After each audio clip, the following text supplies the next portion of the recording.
Bismillahirrahmanirrahim. Assalamualaikum warahmatullahi wabarakatuh. Alhamdulillahirabbil alamin. Alhamdulillahilladzi khalaqal insana wa 'allamahul bayan. Asyhadu an la ilaha illallah wahdahu la syarika lahul karimul mannan wa asyhadu anna Muhammadan 'abduhu wa rasuluhul mab'uutsu bi asrafil adyan. Allahumma shalli ala Muhammad wa ala ali Muhammad fil alamin innaka Hamidum Majid. Rabbi shrah li sadri wa yassir li amri wahlul 'uqdatam min lisani yafqahu qawli amma ba'du. Qala Allah Ta'ala fil Qur'anil Karim wa huwa asdaqul qailin. A'udzu billahi minasy syaithanir rajim. Bismillahirrahmanirrahim. Iqra bismi rabbikal ladzi khalaq. Khalaqal insana min 'alaq. Iqra wa rabbukal akram alladzi 'allama bil qalam 'allamal insana ma lam ya'lam. Faqala Nabi sallallahu alaihi wasallam bada'al Islamu ghuriban wa sayaudu kama bada'a ghuriban fatuba lil ghuraba. Shadaqallahul azim wa shadaq rasul Nabil Karim. Alhamdulillah, sahabat-sahabat semua peserta ngaji subuh yang istiqomah sampai dengan hari ini. Tak terasa kita sudah hampir setahun mungkin ya kebersamaan kita sejak bulan Ramadan tahun yang lalu, dan sekarang sudah di bulan Rajab di tahun berikutnya. Berarti kalau hitungannya Ramadan ke Ramadan berarti udah hampir 1 tahun kita bersama. Dari mulai mengkaji kita di awal kitab As-Shakhsiyatul Islamiyatu Al-Juz'ul Awwal, kemudian kita lanjutkan dengan kajian dari kitab Al-Qawaidul Asasiyah fi Ilmi Mustalahil Hadis. Ini adalah nikmat dari Allah Subhanahu wa taala, nikmat waktu. Kita menyibukkan diri kita dalam kebaikan, karena sudah menjadi sunatullah. Kalau kita tidak sibuk dengan kebaikan, maka niscaya kita sibuk dengan keburukan. Udah pasti itu. Dan mudah-mudahan ini juga menjadi wasilah ngaji subuh ini. Setiap subuh kita menghidupkan dengan berbagai macam kebaikan. Karena bagaimanapun waktu subuh adalah waktu yang sangat spesial, waktu yang sangat luar biasa, yang tidak boleh kita tinggalkan begitu saja, kita lewatkan begitu saja tanpa diisi dengan berbagai macam kebaikan. Oleh karena itu, hadirin yang dirahmati Allah Subhanahu wa taala, kita senantiasa tak henti-hentinya bersyukur kepada Allah Subhanahu wa taala atas nikmat tersebut. Salawat dan salam keselamatan senantiasa kita sampaikan kepada baginda Muhammad sallallahu alaihi wasallam, keluarga, sahabat, dan kepada seluruh umatnya hingga akhir zaman. Ya, mudah-mudahan kita semua senantiasa ada dalam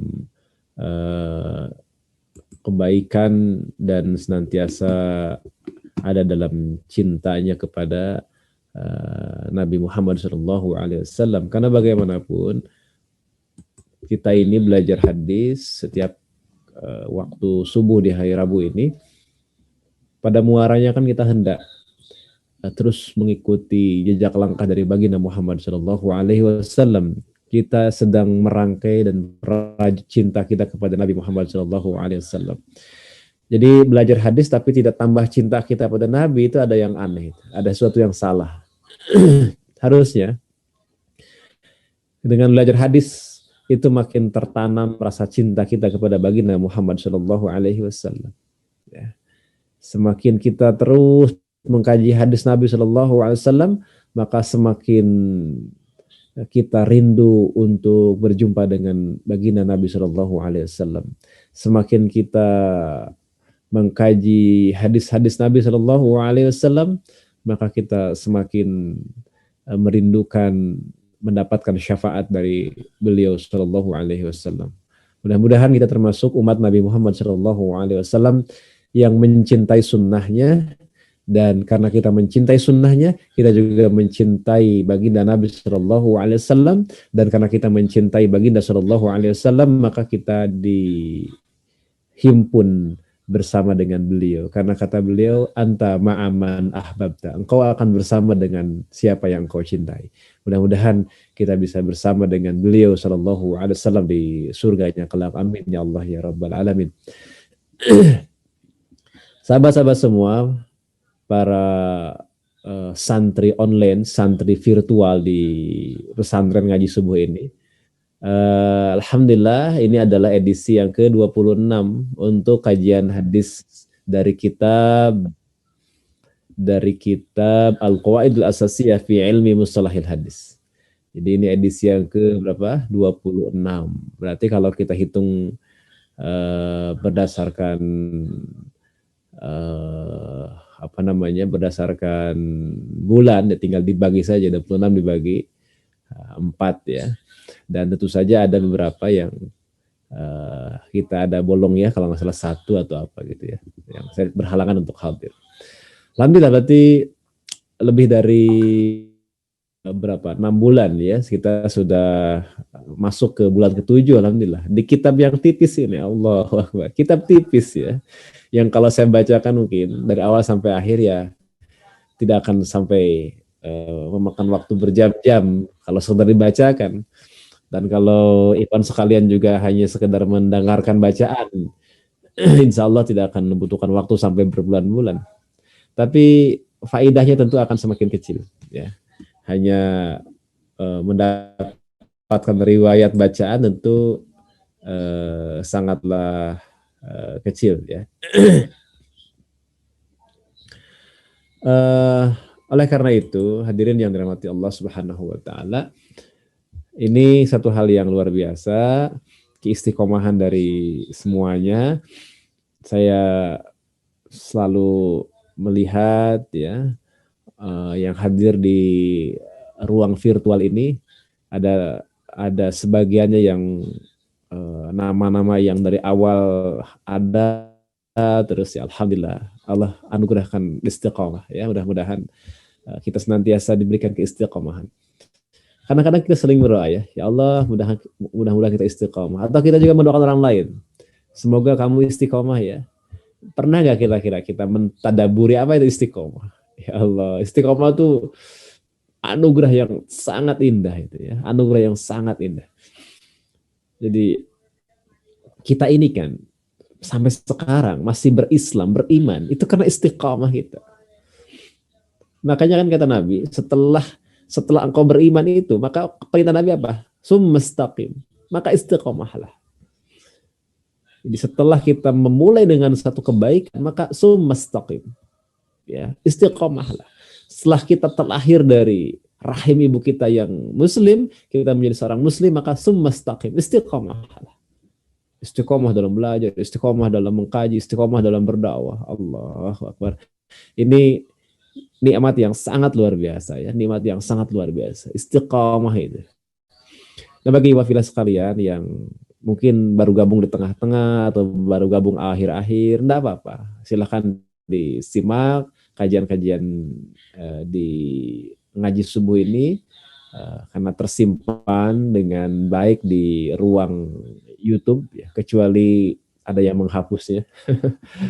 Mudah-mudahan tetap aman ya, mudah-mudahan. Ya, dihapusnya karena apa gitu. Ya. Ada yang melaporkan, ini ngaji subuh, ini ngaji apa ini? Ini langsung radikal, ditutup. Radikal ini. Ya Allah, ngaji hadis radikal ya. Nah, mudah-mudahan tetap tersimpan dengan baik, dan yang terlambat bisa terus mengkaji. Yang hadir sejak awal, insya Allah mendapatkan fadilah keutamaan. Yang hadir akhir-akhir, insya Allah juga masih punya kesempatan lebih baik. Nah, begitu. Dalam pepatah Arab dikatakan al-fadlu lil mubtadi wa in ahsanal muqtadi. Al-fadlu lil mubtadi. Keutamaan itu bagi yang memulai, bagi yang mengawali. Wa in ahsanal muqtadi. Boleh jadi yang mengikuti lebih baik. Ya. Jadi saya lebih dulu, lebih baik belum tentu. Bisa jadi yang belakangan lebih baik. Tapi jangan lupa orang yang lebih dulu punya satu tiket yang tidak dimiliki oleh tiket yang belakangan apa? Sebagai mubtadi, sebagai yang memulai. Ya, sebagai yang istiqomah dari awal. Taib, hiwafillah, pada pagi hari ini harusnya kita masuk dalam bab tabi'in ya.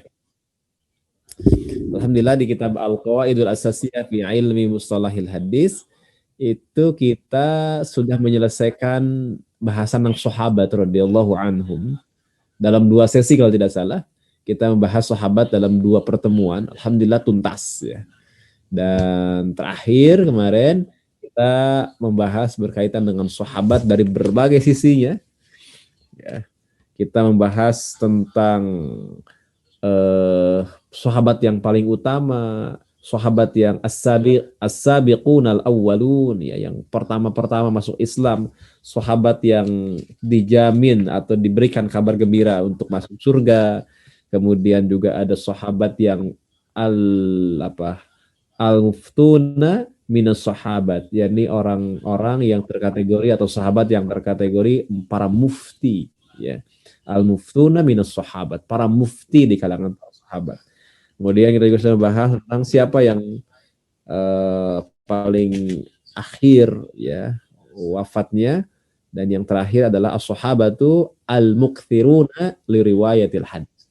Sahabat yang paling banyak meriwayatkan hadis, karena tidak semua sahabat itu banyak meriwayatkan hadis, ya. Sebagian kecil yang dikategorikan al-mukthirun, ya. Al-mukthirun, dan nanti al-mukthirun itu pada akhirnya akan menjadi siapa?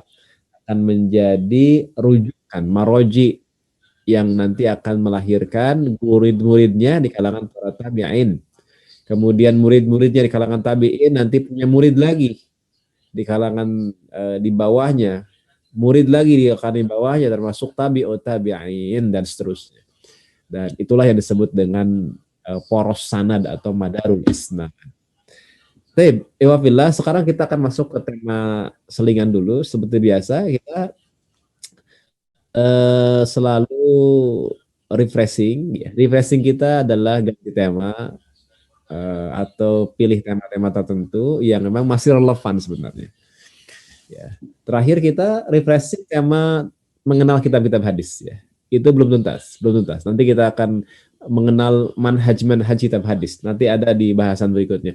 Bagaimana sih kitab Sahih Bukhari, bagaimana sih kitab Sahih Muslim, bagaimana Sunan At-Tirmizi, nanti kita bahas, ya.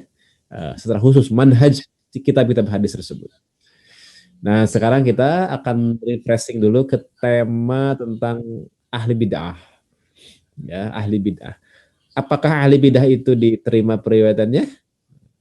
Ini adalah pertanyaan yang barangkali menjadi pertanyaan kita juga, dan juga pertanyaan sebagian dari jamaah sekalian ketika awal-awal kita membahas tentang sahabat, ya.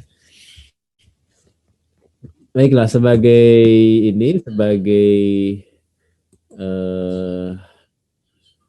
panduan, saya coba tampilkan bahasan yang dulu pernah kita bahas namun belum mendalam di sesi pertama. Ya. Kita akan membahas terkait dengan riwayatul firaqil islamiyah. Ini menggambarkan berkaitan dengan bagaimana posisi ahli bid'ah, ya, di dalam periwayatan, diterima ataukah tidak. Jadi wafillah, kata kuncinya begini. Ini kata kuncinya. Sebagai kaidah umumnya, kaidah dasarnya begini. Seorang rawi yang itu rawi bid'ah, ya, rawi bid'ah, dan bid'ahnya itu bid'ah yang tidak dapat diterima periwayatannya, maka akan mengakibatkan hadisnya itu hadis yang hadis yang munkar, ya. Bahkan ada yang mengatakan hadisnya adalah hadis yang matruk. Artinya hadisnya dhaif, ya. Dhaifnya dari parah. Bisa munkar, bisa matruk begitu. Dhaifnya dari parah. Kalau hadis tersebut, riwayat tersebut dibawakan oleh seorang ahli bid'ah, ya. Ahli bid'ah yang tidak dapat diterima periwayatan. Berarti kalau begitu kan berarti ada ahli bid'ah yang diterima periwayatannya. Nah, seperti apa itu? Kita akan lihat sekarang. Bismillahirrahmanirrahim. Qala al-musannifu rahimahullahu ta'ala wa nafa'ana bihi wa bi'ulumihi wa bi'ulumikum biyadaraini amin ya rabbil alamin. Riwayatul firaqil islamiyah. As-sahabatu kulluhum udulun. Walidhalika lam yakunin nasu yas'aluna 'anil isnadi fi zamanin nabi sallallahu alaihi wasallam wa ba'di. Hatta waqa'atil fitnatu sa'alu 'anil isnad wa qad hassa as-sahabatu wa ghairuhum ala tahri amman yu'khadu anhu al-hadis faqad ruya an Abi Sakinah Mujashi' ibn Fatinah qala sami'atu Ali bin Abi Thalib radhiyallahu anhu wa huwa fi Masjidil Kufah yaqulu unzuru amman ta'khuduna hadzal ilma fa inna ma huwa ad-dinu wa qala ad-Dhahhak bin Muzahim inna hadzal ilma dinun fangduru amman ta'khudunahu wa qala Muhammad bin Sirin innama hadzal hadisu dinun fangduru amman ta'khudunahu. Wa filah rahmati Allah Subhanahu wa taala, ini judulnya adalah Riwayatul Firaqil Islamiyah, periwayatan kelompok-kelompok Islam, ya. Periwayatan kelompok-kelompok Islam. Firqah Islam. Firaq adalah jamaah dari firqah. Firqah Islam. Firqah yang mana ini maksud? Firqah bid'ah. Ini udah spesifik ini, ya. Yang kita bahas di sini adalah firqah bid'ah ini. Beliau mengawali di awal bahwa as-sahabatu kulluhum udulun, ya. Ini yang saya sebut, saya ulang-ulang sebagai aksioma ini, ya. Dalam ilmu pengetahuan modern kita kenal dengan istilah aksioma. Di sesuatu yang memang diterima sebagai suatu kebenaran dan tidak ada yang mengganggu-gugatnya. Gitu. Ini merupakan aksioma di kalangan Ahlus Sunnah. Kalau Syiah enggak, ya, kalau Syiah enggak. Jadi ini adalah aksioma di kalangan Ahlus Sunnah. Kalau menurut kalangan Syiah tentu saja tidak. Karena mereka mencaci sahabat, ya. Mereka mencaci misalnya Aisyah bintu Abu Bakrin, Umar bin Khattab, Abu Bakar As-Siddiq radhiyallahu anhum. Kemudian beliau mengatakan walidzalika lam yakunin nasu yas'aluna 'anil isnad fi zamani Nabi sallallahu alaihi wasallam wa ba'd. Dengan demikian kata beliau, manusia atau masyarakat itu, orang-orang itu tidak ada yang bertanya-tanya tentang isnad pada zaman Nabi sallallahu alaihi wasallam maupun zaman sesudahnya. Ya. Jadi pada zaman Nabi dan zaman setelahnya tidak ada yang bertanya tentang isnad. Begitu ada yang mengatakan qala Rasulullah sallallahu alaihi wasallam, terima langsung itu dari Nabi, udah, ya. Orang jujur, ya. Orangnya jujur. Jadi demikianlah ketika ada yang menyandarkan riwayat kepada Nabi sallallahu alaihi wasallam diterima. Itu dari Nabi. Nah, munculnya pembahasan tentang isnad itu adalah ketika munculnya fitnah. Ya. Beliau mengatakan hatta waqa'atil fitnatu sa'alu 'anil isnad. Hingga katanya munculnya, terjadinya fitnah. Di sini fitnatul kubra. Ya. Yang dimaksud di sini adalah fitnatul kubra. yakni fitnah atau ujian yang menimpa umat Islam di generasi terbaik para sahabat radhiyallahu anhum ajma'in. Ada fitnah kubra ini dimulai dari fase-fase akhir pemerintahan Utsman bin Affan dengan terbunuhnya Utsman bin Affan dan timbullah gejolak. Barulah di sana muncul kelompok-kelompok yang sangat fanatik dengan kelompoknya.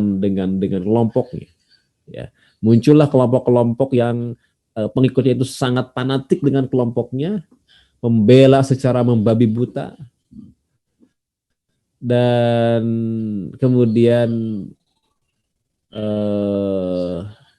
ketika orang itu mengatakan qala Rasulullah sallallahu alaihi wasallam, itu diragukan akhirnya. Betul nggak dari Rasulullah sallallahu alaihi wasallam? Maka sa'alu 'anil isnad. Akhirnya mereka bertanya tentang sanad. Ya, jadi bicara tentang sanad itu adalah setelah terjadinya fitnah, yakni fitnatul kubra. Nah, kemudian selanjutnya, ya, setelah terjadi fitnah, barulah mereka bertanya berkaitan dengan sanad, berkaitan dengan isnad. Nah, para sahabat dan yang lainnya menganjurkan untuk melakukan penelitian. Ya. Wa qad hassa as-sahabatu wa ghairuhum. Jadi para sahabat dan yang lainnya menganjurkan, menekankan, merekomendasikan untuk melakukan riset, penelitian, untuk melakukan kajian, untuk melakukan untuk melakukan penelaahan yang menetil tentang orang-orang yang mengambil hadis dari Nabi Shallallahu Alaihi Wasallam, tentang aman ya'khudu, ya, amman ya'khudhu anhu al-hadisa, tentang orang yang mengambil hadis, tentang orang yang meriwayatkan hadis. Jadi begitu. Ya. Jadi amman yu'khadhu anhu al-hadisu apa? Jadi mulailah ditanyakan ya. Terkait dengan orang yang meriwayatkan hadis. Itu gimana kualifikasinya? Bagaimana kredibilitasnya? Jadi pertanyaan berkaitan dengan kredibilitasnya, berkaitan dengan berkaitan dengan apakah dia itu adil, apakah tidak, itu mulai setelah fitnah, setelah zaman fitnah itu baru ditanya itu kan. Nah, rekomendasi itu mulai muncul untuk meneliti orang-orang yang membawa atau meriwayatkan hadis Nabi Shallallahu Alaihi Wasallam. Telah diriwayatkan dari Abu Sakinah Al-Mujashi, ya, telah diriwayatkan dari Abu Fatimah, Abu Sakinah Mujashi bin Fatinah, di mana ia berkata, aku mendengar dari Ali bin Abi Thalib. Ya. Aku mendengar dari Ali bin Abi Thalib radhiyallahu anhu. Sementara beliau berada di dalam masjid di Kufah. Lalu berkata, perhatikanlah katanya oleh kalian orang-orang yang mengambil ilmu ini, yang ilmu hadis maksudnya, karena ia merupakan ilmu yang menyangkut agama. Nah, itu pesan-pesan itu mulai ada. Ya. Awalnya nggak ada pesan-pesan itu, mulailah ada. Unzuru aman ta'khuduna hadzal ilm fa innama huwa ad-din. Ilmu ini yakni hadis ini adalah agama. Huwa ad-din, termasuk bagian dari agama. Nah, perintah dari Ali bin Abi Thalib ini, unzuru ini muncul setelah terjadinya mulai gejolak fitnah dan orang-orang tidak segan untuk menyampaikan bahwa ini hadis padahal bukan dari Nabi Shallallahu Alaihi Wasallam. Berikutnya, waqala ad-Dhahhak, berkata ad-Dhahhak bin Muzahim bahwa sesungguhnya ilmu ini adalah agama. Maka perhatikanlah oleh kalian tentang orang-orang yang mengambil hadis, yang mengambil ilmu ini. Ini juga pesan dari ad-Dhahhak itu sama dengan apa yang disampaikan oleh Imam Ali bin Abi Thalib, di mana beliau mengatakan inna hadzal ilma dinun fangzuru aman ta'khudunahu. Perhatikanlah katanya. Siapa orang yang mengambil ilmu ini? Kenapa? Karena inna hadzal ilma dinun. Ya. Ini kata kunci yang menarik ya. Tadi juga Imam Ali mengatakan fa inna ma huwa ad-dinu. Nah, jadi agama ini hadis ini adalah agama. Sanad ini adalah agama. Sanad hadis ini adalah agama. Maka perhatikanlah orang-orang yang membawanya, yang meriwayatkannya. Dan terakhir, waqala Muhammad bin Sirin, berkata Muhammad bin Sirin, beliau mengatakan hadis itu agama. Innama hadzal hadis dinun. Nah, ini. Hadis ini agama. Jadi kita tidak bisa beragama tanpa hadis, betul tidak? Betul ya. Coba kita melaksanakan sholat tanpa hadis, bagaimana ceritanya? Tidak bisa. Ya. Kemudian fangzuru aman ta'khudunahu. Maka perhatikanlah oleh kalian siapa orang-orang yang mengambilnya, orang-orang yang meriwayatkan. Ya wafillah, itulah mengapa kalau kita bicara masalah fikih, itu hadis kaitannya. Kenapa bukan Quran? Karena Quran itu kan mujmal, global. Ya. Kalau kita bicara fikih itu pasti ke hadis. Misalnya berkaitan dengan sholat, perintah atau kewajiban sholat Al-Quran. Tapi bagaimana kaifiyah sholat itu hadis. Betul ya? Haji misalnya, perintah berhaji itu Quran. Jelas di Quran. Tapi mujmal global. Bagaimana manasik hajinya hadis. Dan begitulah yang lainnya. Maka kalau kita bicara masalah hadis, ya, maka erat kaitannya dengan pengamalan agama secara rinci. Itulah mengapa ketika para ulama mengatakan hal yang berkaitan dengan hadis, termasuk sanad-sanadnya, penelitian terhadap sanadnya adalah ad-din, bagian dari agama. Atau agama itu sendiri bahkan. Ya. Karena seorang tidak mungkin bisa beragama dengan baik tanpa hadis Nabi Shallallahu Alaihi Wasallam. Jadi begitu ya. Makanya mungkin ada pertanyaan ya di kalangan kita, di antara kita. Kenapa ya kalau kita bicara hadis itu, kalau kita bicara fikih itu selalu hadis itu hubungannya? Karena itu hadis itu menjelaskan masalah fikih. Ya. Muhadis dengan fuqaha itu selalu saling mengisi, ya, satu paket yang saling mengisi. Kalau dia fuqaha maka butuh muhadis, kalau dia muhadis maka butuh fuqaha begitu. Tapi ada juga seorang ulama yang dia juga fuqaha, ahli fikih sekaligus muhadis, ahli hadis, gitu ya. Tapi kenapa tidak ada misalnya paket yang ketiga, yakni mufassir, ahli tafsir? Karena kalau kita bicara fikih, ya itu hadis. Ya, kalau kita bicara fikih itu adalah hadis Nabi Shallallahu Alaihi Wasallam. Ya. Itu bukan berarti bahwa Al-Quran tidak memberikan hal yang rinci. Nah, ada beberapa yang sangat rinci, termasuk fikih faraid itu rinci dalam Al-Quran tentang waris ya. Tapi nggak semua perkara yang rinci itu ada dalam Al-Quran tentang fikih. Hanya tertentu saja. Contohnya itu adalah tentang faraid atau ilmu waris. Itu rinci, ya, rinci sekali. Tentang utang piutang juga termasuk yang rinci. Dalam hal-hal lainnya tidak serinci itu. Banyak yang dalam bentuk global saja. Baik, ini hal yang kita pahami dulu. Berikutnya, ya, dalam bahasan berikutnya,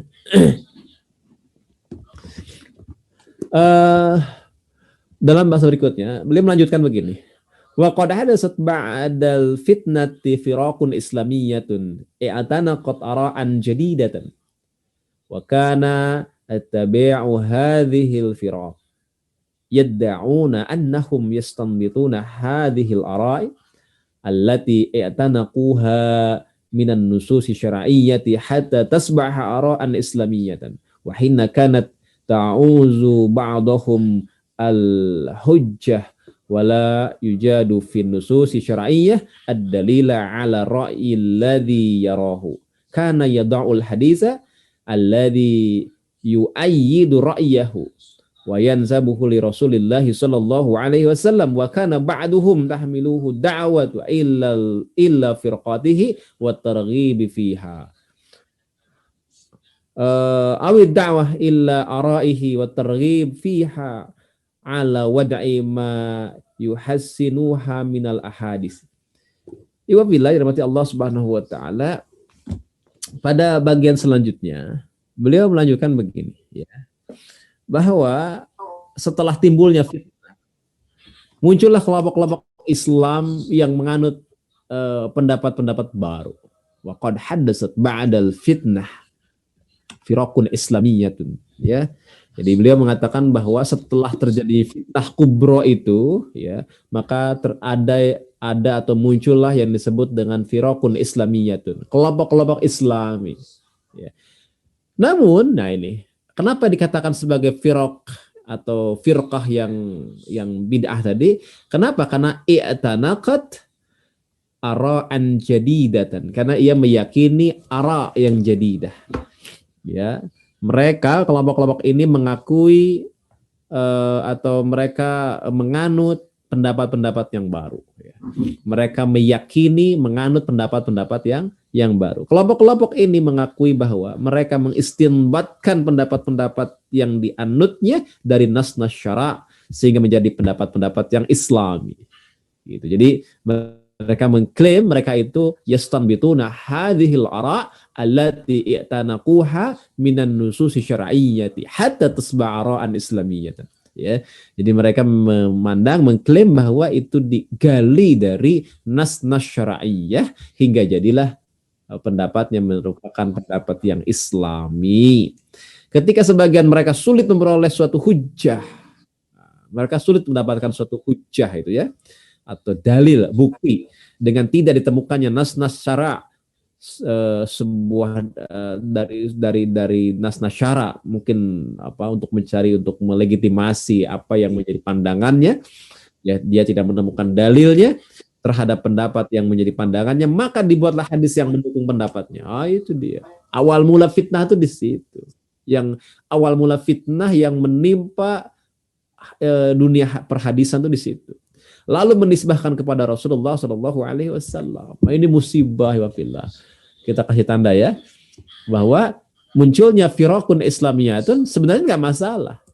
Tetapi munculnya firaqun Islamiyah tadi itu ini masalahnya adalah ketika mereka ini tidak menemukan di dalam nas-nas syariah satu dalil untuk mendukung pendapatnya, maka mereka memalsukan, membuat merekayasa hadis, kemudian itu dijadikan sebagai alat untuk mendukung kelompoknya. Nah, inilah awal mula dibuatnya hoax, ya, yakni kabar-kabar bohong atau dusta yang ternyata bukan hanya yu'ayyidu ra'yahu, tapi disandarkan kepada baginda Rasulullah Shallallahu Alaihi Wasallam. Ini masalahnya. Di situ rupanya ya, di sini rupanya problemnya. Ya, di sini rupanya bibit-bibit munculnya pemalsuan hadis itu. Ya, ini ketika mereka itu adalah tidak menjumpai dalil syar'i gitu. Wala yajidu fi nusuh syar'iyyati ad-dalila.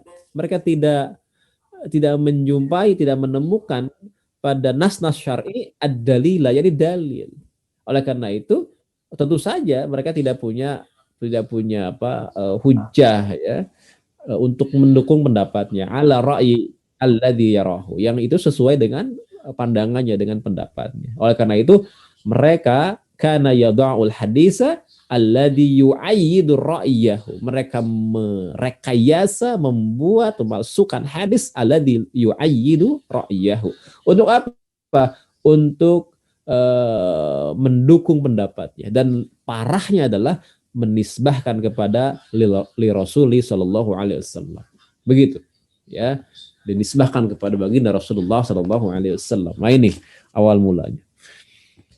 Kemudian selanjutnya masih lanjutan yang tadi, sebagian mereka mengemban dakwah atas nama kelompok, ya. Jadi mereka mengemban dakwah ila firqatihi, itu atas nama kelompoknya, dan mengajak kepada kelompoknya. Jadi mengajak untuk masuk pada kelompoknya, atau mendakwahkan pendapat-pendapat sekaligus memberikan daya tarik gitu ya, targhib. Dengan apa? Dengan membagus-baguskan, ya, dengan membagus-baguskan hadis, ya, dari hadis-hadis yang ada. Jadi di hadis-hadis yang ada itu dipoles sedemikian rupa agar mendukung ya pendapatnya dan orang tertarik untuk gabung dengan kelompoknya. Sampai segitunya, parah sekali. Ya. Dan itu wafilah ada di khirul qurun, ada khirul qurun. Ya. Jadi fitnah kubro ini terjadi di khirul qurun, di generasi terbaik, yakni di generasi sahabat bagian akhir ya, kemudian tabi'in, di generasi terbaik sudah terjadi fitnatul kubra. Masalah apa sebenarnya? Masalah politik. Awalnya masalah politik. Jadi memang hati-hati dalam masalah politik ini ya. Kalau kita tidak cermat dalam masalah politik, maka akan timbul kegaduhan yang luar biasa. Jadi pada zaman dulu itu terjadi konflik dalam masalah politik kan, tentang siapa yang berhak menjadi pemimpin. Itu sebenarnya masalahnya. Kemudian timbul kegaduhan ke sana sini sampai dengan orang-orang bodohnya. Tentu ini bukan orang-orang pintar, ini bukan orang-orang yang bertakwa, bukan. Ini orang-orang bodohnya, para pengikutnya itu melakukan tindakan-tindakan yang sangat tidak patut dan tidak pantas. Yani apa? Membuat hadis kemudian berbohong atas nama Nabi Shallallahu Alaihi Wasallam. Ini bukan perilaku para sahabat, ini bukan perilaku para tabi'in yang salih, bukan sama sekali. Ini adalah perilaku pengikut-pengikutnya. Ya, orang-orang awam yang bodoh dengan ilmu, yang lemah ketakwaannya, begitu. Namun terjadi di khairul qurun. Ya, terjadi di qurun yang terbaik tadi itu. Maka mereka mengemban dakwah tadi itu kepada kelompoknya, terghib, mengajak untuk gabung dengan kelompoknya, dakwah untuk mendukung pendapatnya, kemudian membuat daya tarik agar orang-orang juga ikut. Ya. Nah itulah yang terjadi. Wabillahi rahmati Allah Subhanahu wa taala. Kemudian selanjutnya, wa qad utliqa ala hadhil ara'il jadidah bid'un wa utliqa ala ashabiha mubtadi'atun. Jadi Iwafillah rahmati Allah Subhanahu wa taala, apa yang beliau sampaikan pada bagian berikutnya adalah pendapat-pendapat yang baru ini adalah bid'ah dan para pelakunya disebut dengan mubtadi'ah. Ya. Jadi pendapat baru ini disebut ya wa qad utliqa, sungguh telah disebut hadzal ara'i al-jadidah, yakni bid'un. Nah, berarti ini dia. Kita kasih tanda ya. Jadi ara al-jadidah ini disebut dengan pendapat bid'ah. Kemudian wa utliqa ala ashabiha, ashabnya, orang yang mengembannya itu disebut dengan mubtadi'ah. Jelas ya? Berarti kalau begitu istilah bid'ah dan mubtadi'ah itu pada zaman itu, pada zaman terdahulu di era mutaqaddimin itu dinisbatkan kepada orang yang punya pandangan-pandangan baru dalam masalah prinsip keagamaan, masalah akidah berarti. Itu bid'ah itu begitu. Jadi kalau kita bicara bid'ah sejak awal kemunculannya ini. Bukan bid'ah yang kemudian berkembang pada hari ini. Kalau hari ini kan bid'ah sudah berkembang kan, istilah itu termasuk dalam masalah ibadah. Orang melakukan ibadah yang tidak sesuai dengan yang Nabi contohkan, maka disebut bid'ah gitu ya. Itu bid'ah dalam makna apa? Dalam makna syar'inya yang hari ini, makna kontemporer. Tetapi makna bid'ah dalam makna asalnya dulu gitu. Itu bukan masalah ibadah, tapi dalam masalah gagasan, pemikiran, yakni pemikiran tentang akidah ini. Jadi pada waktu itu bid'ah itu identik dengan masalah akidah. Gitu ya. Jadi pandangannya adalah pandangan bid'ah, kemudian orangnya adalah mubtadi'ah. Contohnya siapa itu yang bid'ah? 1 misalnya Khawarij, 2 Syiah. Ya. 3 misalnya Mu'tazilah, 4 Murji'ah. Ya. Itu semuanya adalah ahli bid'ah. Jadi kalau judul kajian kita pada hari ini apa? Apakah riwayat ahli bid'ah diterima? Nah, sekarang udah terkoneksi ya. Yang disebut dengan ahli bid'ah adalah orang-orang yang punya pandangan baru dalam masalah akidah. Paham ya? Itu maksudnya. Jangan tergambar dalam benak kita ahli bid'ah, oh berarti dulu ada rawi yang salah dalam beribadah misalnya gitu ya. Bid'ah ibadah, bid'ah dalam sholat, bid'ah dalam bukan. Bid'ah dalam puasa, bid'ah dalam yang lain, bukan itu maksudnya.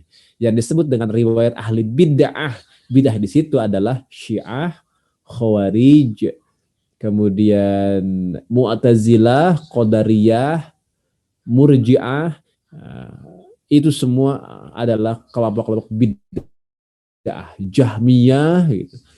Kelompok-kelompok bid'ah pada zaman itu identik dengan akidah. Bukan tentang amalan, ibadah, bukan. Taib, sampai sini jelas ya.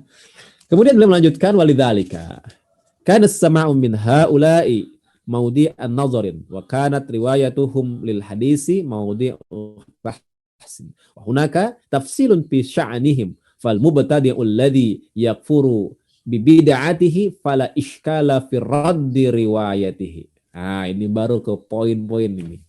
Ini menjawab pertanyaan judul kajian kita ini. Wa idza lam yakfur fa in istahalla al-kadhiba ruddat aidan. Ama illam yastahil al-kadhiba fa innahu tuqbalu riwayatuhu ala syarti an la yakuna da'iyan li firqatihi aw mazhabihi. Amma in kana da'iyan fala yuqbalu riwayatuhu wala yuhtaju bi ikhbarihi. Ini baru ke poin. Ya, baru ke poin pembahasan kita. Iwafillah dirahmati Allah Subhanahu wa taala, saya ingin ceritakan sedikit lagi bahwa bahasan kita berkaitan dengan apa? Berkaitan dengan bid'ah ini sekali lagi adalah bahasan yang berkaitan dengan masalah akidah. Jelas ya? Bahasan yang berkaitan dengan masalah akidah. bukan bahasan yang berkaitan dengan misalnya tentang amalan ibadah gitu ya, atau yang semisalnya, bukan. Tapi apa yang kita bahas bid'ah dalam masalah akidah. Baik.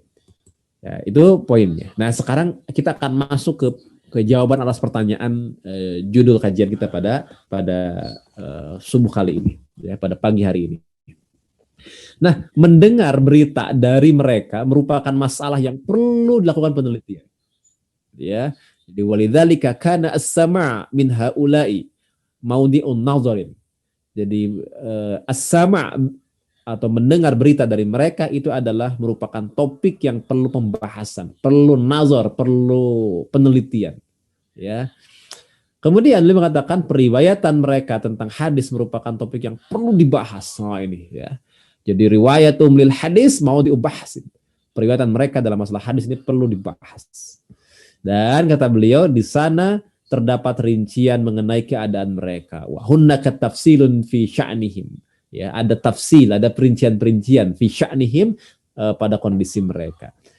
Apa jawabannya? Nah, ini dia. Ya, jawabannya adalah orang yang melakukan bid'ah. Ya, dia seorang mubtadi' ya, yang dikafirkan karena bid'ahnya, maka tidak ada permasalahan dalam menolak periwayatannya. Jelas? Nomor satu, seorang mubtadi yang dia itu adalah kafir. Ini seorang mubtadi yang dia itu adalah kafir karena kebid'ahannya, maka fala iskal, tidak ada masalah. Ya, ini bukan lagi persoalan yang rumit untuk memutuskan bahwa riwayatnya ditolak. Firrad di riwayatihi. Jelas? Taib. Ini yang pertama ya. Jadi bid'ah, ahli bid'ah yang kafir karena kebid'ahannya, maka dia itu ditolak periwayatannya. Meskipun dia jujur, dia jujur orangnya, tapi dia bid'ahnya mengantarkan pada kekafiran. Oh, kalau begitu berarti ada bid'ah yang mukaffirah, bid'ah yang mengantarkan kepada kekafiran. Ini jelas ya. Yang kedua adalah bid'ah yang tidak sampai pada kekafiran. Maka beliau menyampaikan, ya, kondisi yang kedua adalah kondisi di mana orang yang melakukan bid'ah tersebut dia tidak kafir gitu ya. Jadi jika dia tidak dikafirkan karena perbuatan bid'ahnya, tidak kafir dia. Namun menganggap halal kedustaan. Jelas di sini. Mengatakan halal atau kedustaan. Jadi orang yang kedua ini dikatakan adalah seorang mubtadi. Seorang mubtadi yang apa? Seorang mubtadi lah yang wa idza lam yakfur fa in istahallal kadhiba. Dia tidak kafir. Fa in istahalla, tetapi dia menghalalkan al-kadhiba, kedustaan. Ruddats aidon, ditolak juga riwayatnya. Nah, berarti yang kedua ini dia itu tidak kafir, tapi dia menghalalkan dusta. Bolehlah berdusta atas nama Nabi Muhammad. Wah, gitu ya. Dia menghalalkan berdusta atas nama Nabi Muhammad SAW, maka ruddats aidon, maka ditolak juga periwayatannya. Jelas? Bid'ah kafir, tolak. Bid'ah tidak kafir, fasik, tetapi menghalalkan kedustaan, tolak juga. Disinilah maka berarti bid'ah itu ada dua. Ada bid'ah yang mukaffirah, ada bid'ah yang mufassiqah. Contoh misalnya Syiah. Syiah itu ada yang Syiah kafir, tapi ada Syiah yang juga Syiah tidak kafir, tapi fasik. Demikian juga kelompok yang lain, ya. Berlaku juga untuk firqah-firqah yang lain. Jadi tidak semua kita tidak menghukumi Syiah sekarang ya. Yang kita hukumi adalah Syiah sejak awal kemunculannya secara global. Syiah itu adalah al-ahzab minal ahzab siyasiyah, bagian dari kelompok politik awalnya. Kemudian di antara mereka membangun sebuah tatanan keagamaan tersendiri sehingga jadilah Syiah menjadi manhaj ad-dini, manhaj keagamaan kan. Ada yang wulu sampai kafir, ada yang tidak sampai kafir. Nah, yang sampai kafir berarti ditolak periwayatannya. Kalau yang tidak sampai kafir, ya tergantung apakah dia menghalalkan kedustaan tidak. Kalau dia menghalalkan kedustaan, ditolak juga periwayatannya. Ya, gitu ya. Kemudian yang berikutnya, kaidah yang ke berapa sekarang? Yang ketiga berarti ya, yang ketiga. Yang selanjutnya adalah amma in lam yastahil al-kadhiba fa innahu tuqbalu riwayatuhu ala syarti an la yakuna da'iyan li firqatihi au mazhabihi. Jadi adapun katanya ketika dia itu tidak menghalalkan, ini seorang bid'ah yang tidak kafir, yang fasik, tapi tidak menghalalkan kedustaan, maka fa innahu tuqbalu riwayatuhu. Nah, ini dia ya, kita kasih tanda. Dia tidak menghalalkan kedustaan, maka diterima periwayatannya. Dengan syarat, ada syaratnya. Ala syarti. Apa syaratnya? Syaratnya adalah dia apa ini? Dia bukan da'iyan li firqatihi au mazhabihi. Dia bukan penyeru untuk membela firqah, kelompok dan mazhabnya. Yang paling penting itu. Jadi berarti periwayatan seperti Mu'tazilah, periwayatan orang-orang Murji'ah, periwayatan orang-orang Khawarij, periwayatan orang-orang Qadariyah, periwayatan orang-orang Syiah yang fasik namun dia tidak menghalalkan kedustaan, masih diterima periwayatannya dengan syarat dia bukan da'iyan li firqatihi au mazhabihi. Jelas ya? Beda berikutnya, kalau dia ada da'i untuk membela firqah dan mazhabnya, amma in kana da'iyan fala tuqbalu riwayatuhu. Maka kalau dia itu adalah penyeru kepada mazhab dan kelompoknya, maka riwayatnya tidak diterima. Ini kaidah yang keempat. Ya, ini kaidah yang keempat. Jadi ada 4 kaidah kalau gitu ya untuk menjelaskan masalah ini. Dan juga tentu saja wala yuhtaju bi ikhbarihi, dan tidak dapat dijadikan sebagai hujah apa yang dia bawa atau yang dia beritakan. Baik, terakhir kesimpulannya ya. Walhasil anna kulla muslimin ijtama'at fihi syurutu qabulir riwayati bi anna kana adlan dhabitan tuqbalu riwayatuhu bi ghaddin nadhari an madhhabihi wa firqatihi illa in kana da'iyan li firqatihi aw mazhabihi li anna da'wata lil firqati wal mazhabi la tajuz. Ama in kana da'iyan lil Islam wa yashrahul afkar allati yatabannaha bi adillatiha fa innahu tuqbalu riwayatuhu li annahu yakunu hina idzin da'iyan lil Islami wa hadza la yata'anu bir riwayatihi. Ibadillah yang dirahmati Allah Subhanahu wa taala, disampaikan di sini bahwa kesimpulannya walhasil ya, kesimpulannya setiap muslim yang terkumpul padanya syarat-syarat penerimaan suatu periwayatan. Jadi terhimpun padanya ijtama'at apa? Syurutu qabuli riwayah. Ya, jadi terhimpun padanya syarat-syarat terimanya riwayat. Apa itu? Adil dan dhabit, ya, di mana keberadaannya adalah adlan dhabitan. Adil dan dhabit, maka apa? Tuqbalu riwayatuhu. Diterima riwayatnya. Apa?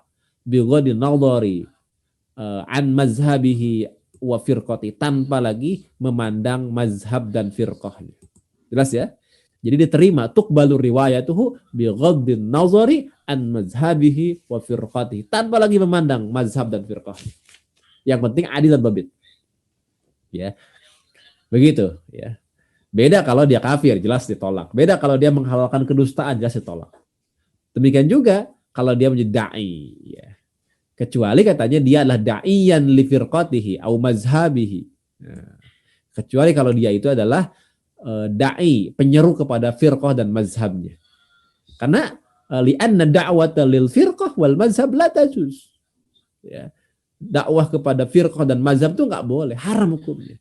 Maka orang Syiah misalnya yang meriwayatkan hadis, tetapi untuk membela pahamnya tentang bagaimana persepsi terhadap ahlul bait, maka itu tidak dapat diterima periwayatan. Jadi kalau orang-orang Syiah meriwayatkan hadis yang itu menguatkan mazhabnya, menguatkan firqahnya, untuk membela mazhabnya, membela kelompoknya, ditolak periwayatannya. Tapi kalau dia itu adalah da'iyan lil Islam, ya, adalah da'i kepada Islam, kemudian dia menjelaskan seluruh pemikiran yang diadopsinya beserta dalil-dalilnya, maka periwayatan diterima. Kalau dia itu da'iyan lil Islam, kalau dia da'iyan lil Islam, maka dikatakan di sini fa innahu tuqbalu riwayatuhu, diterima periwayatannya. Kenapa diterima periwayatannya? Karena dia adalah penyeru untuk Islam dan periwayatannya tidak dicela, ya. Periwayatannya tidak digugurkan. Baik, saya kira itu poin-poinnya. Maka kalau kita aplikasikan dalam realitas periwayatan hadis, di dalam periwayatan hadis banyak sekali rawi-rawi yang itu adalah dari kalangan ahli bid'ah yang ditolak dan yang diterima. Yang ditolak jelas tadi, yang kafir. Yang ditolak yang bagaimana? Yang menjadi da'i bagi kelompoknya. Tapi tak sedikit juga riwayat yang diterima. Walaupun dia tasayyu, terduga Syiah, dia itu rumiyah bil qadar, dituduh qadariyah. Rumiyah bil irja, dituduh murji'ah. Ya. Atau dia dikatakan mu'tazilah misalnya, tapi diterima periwayatannya. Selama apa? Selama dia adil, dhabit, dan bukan penyeru kepada kebid'ahan, bukan penyeru kepada kelompok, bukan penyeru kepada mazhabnya, dan dia tidak menghalalkan kedustaan, dan tentu dia bukan orang kafir. Diterima. Makanya banyak riwayat yang makbul namun punya latar belakang tertentu, ya, dalam kecenderungan kecenderungan